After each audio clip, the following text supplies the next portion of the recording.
All right. Moving into Danielson and Jack Perry. They go 27 and a half minutes. Very good match. I thought they told the story. And yes, T-Pro, good call. Monet and Stephanie Vaquer was also a very good match. Go ahead. You can go back to Danielson and Jack now. Only had a couple weeks to build this. I have warmed up a hell of a lot more to Jack Perry in terms of his delivery, in terms of his character presentation. I think you need that when you're a guy that size. I think you have to come across bigger. I think you have to come across dangerous. He's not going to sprout up a few inches. It's not going to happen. But you have to, the beard, the look, the grittiness of him, the willingness to fight. You know, he's not a chicken shit in that way. He's not at all. So there is a grit to him that he needs. And he's a hell of a worker. Like, that's always been the thing. You go back to the PWG days. It's why he was attracting people's interests.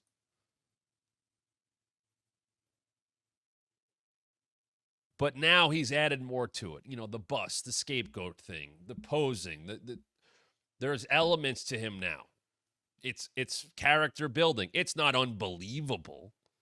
It's not like, oh my God, look at all the, but and it's not, it doesn't have to be. It's step by step.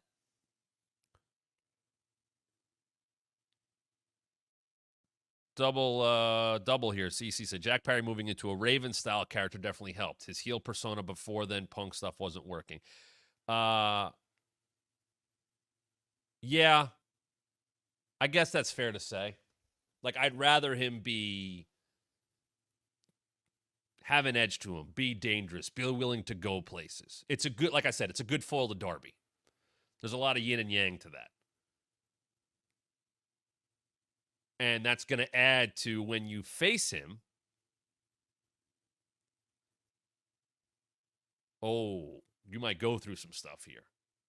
He's gonna do whatever he has to do. There's some danger to that. So look, was Bryan Danielson going to lose 2 weeks after he had, the most memorable win of his career since WrestleMania 30? No. But as we would find out, it wasn't about that. It was far from that. It was a good back and forth. They made Perry look good. He's still the TNT champion. But it's Bryan Danielson.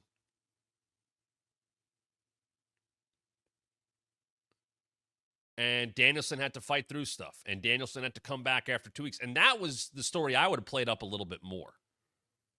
Is Danielson just went through the mental time of his life, the physical time of his life in front of his family. Jack Perry won a coffin match in 10 minutes and had help doing so, kind of.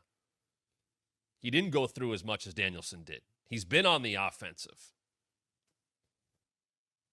Danielson, that's the story I think you got to keep playing with Danielson is his body's taped together right now. He said he needs neck surgery. Anybody who goes against him, while I wasn't believing that Jack Perry was going to beat Bryan Danielson and end his career, you have to keep playing that up. You have to push that Danielson is pushing through neck stuff. He's pushing through, 20 plus years of putting his body, what he's put his body through. I don't think they hit the retirement stuff enough until the pay-per-view, admittedly. Excalibur did a good job going, hey, if he loses, that's it. I don't think they hit that point home enough leading into the pay-per-view. They did on the show. And then, of course, where do we go? I had said last week, hey, there's some disconnect here with Moxley and the BCC. It hasn't been discussed. Why not? Why wasn't he at all in? Why was that not addressed? So the BCC steps to the elite.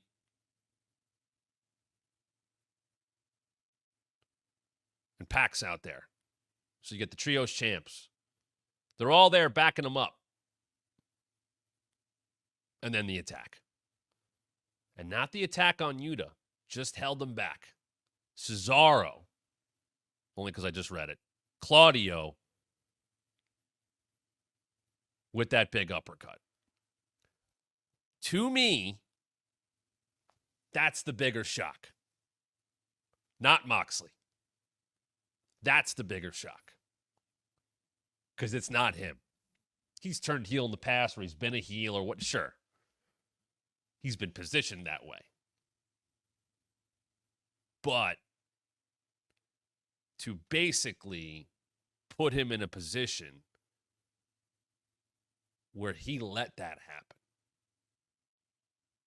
He let that bag get put over Bryan Danielson's face. Moxley, is out there. Like, the visual is wild. Who did it?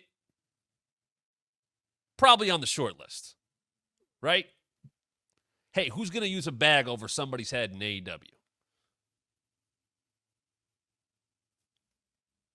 Moxley. I know Eddie pitched it. I saw the Instagram post. Who did it wasn't surprising. What I thought, and my nitpick with this, on a night where you're going way out of bounds with Swerve and Hangman, in a good way, the correct way, you fast-forwarded right to Moxley putting a bag over Bryan Danielson's face.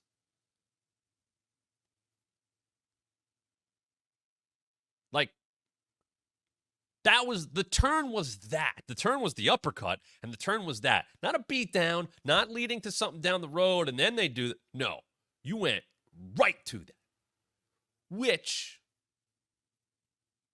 has a shock factor to it, because all of a sudden, and I'll say the quiet part out loud, the BCC just got interesting again, because that tweener stuff was very much like, hey, I like these guys, but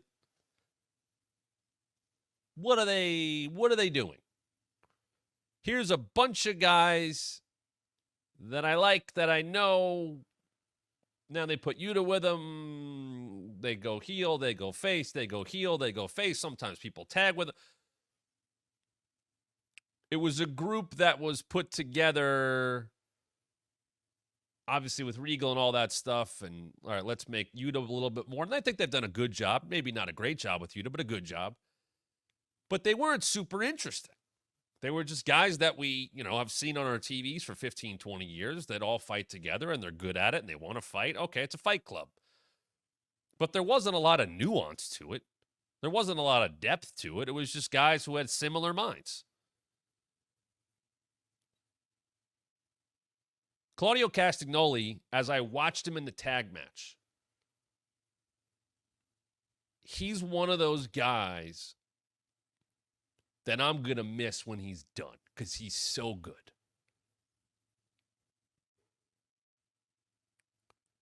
He is so just crisp and everything you want from an in-ring worker. But I don't think he's ever been given the chance to go on. I know there's stuff before WWE, but WWE and AEW, I don't think he's ever had a chance to have this kind of now depth to him. And maybe because of that, that uppercut meant so much more. Because he's always been a guy that people like. Always. Whether he was a babyface or a heel, it was always, they got to push Cesaro. Oh, they got to push Claudio. They got to make him the guy. They got to go with him more. Because he was so good in the ring. But I don't think he was ever allowed to really have a lot of character depth. I don't think he was ever pushed that way. You go look back, and by the way, he has cut some really good promos on their social media or after matches. Like, there's a lot, and I saw people post them. There's callbacks. There's him getting pissed off when Danielson joined Team AEW to side with Eddie Kingston.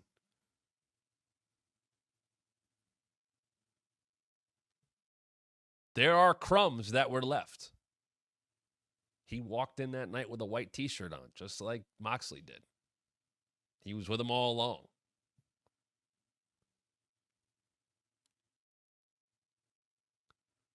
Claudio being as good as he is, and now having what you assume is a much darker character, personality, that's different for him. It matches Moxley. You know he can do that. I believe Pac, I guess he's with the group. And then you have Yuta watching it all, and now Yuta's got to make the choice. He's a trios champion with two guys who made sure that Bryan Danielson nearly suffocated to death. Is he with him or is he against him? And now you've given Yuta a little character depth. I've seen multiple people, by the way, just say that Cesaro can't talk. You haven't watched those promos that he has cut recently in the last 6 months. You haven't. It's amazing when people can deliver their own words, how much better and more authentic it sounds. And I'm not saying he's been great forever. But there is a lot of genuine emotion that comes from Claudio Castagnoli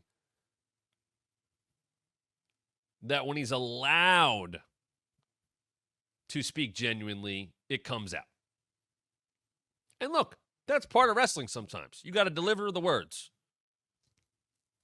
You got to deliver the words that sometimes aren't your words. You got to make that your own. Some people have mastered that in WWE. I think that has been relaxed a bit more. There is more understanding. You look at a script, and those are floating around. You go look at a script from 98. Hit these points. Hit this. Okay. The scripts I looked at that I worked off of, not worked off of because it wasn't me, but those promos, they're written. I would hope that has changed in the last 6 months since I've been there. But those are written out. I would get all of Raw and all of SmackDown when I was doing Raw Talk and SmackDown Lowdown. I knew what the shows were going to be. I would get the updated drafts throughout the day. I would get those. I knew everything that was going on. Verbiage written out. Certain people have leeway, of course. Written out. Now, the talent would not get the whole show. They would get their stuff. Hey, here's what you're doing. Hey, here's this part of the script.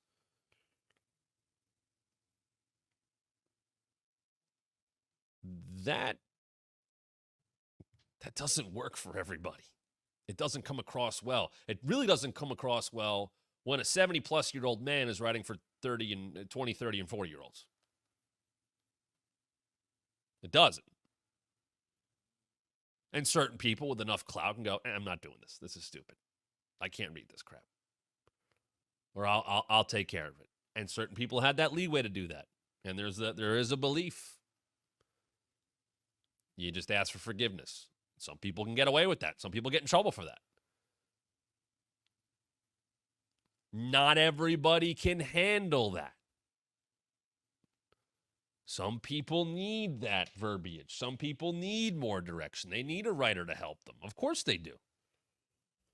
If you haven't done this stuff before, you might be a great wrestler. Doesn't mean you know how to act. Doesn't mean you know how to talk. That's why I say if you could do that stuff, you'll pick up the wrestling. If you work at it, you could pick up enough wrestling. It's why Trick Williams was a star from the jump on NXT 2.0.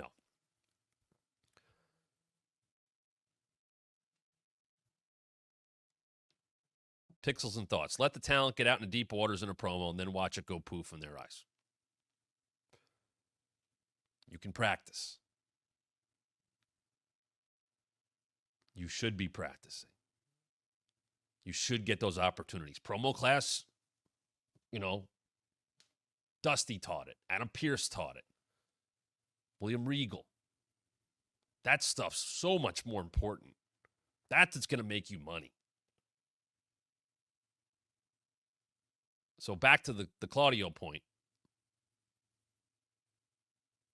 His words, if you've now traced them, have left you crumbs to what happened. I was more surprised that they went to that level so fast. Like, what did Danielson do to deserve that from Moxley? And that's the heel part of it, right?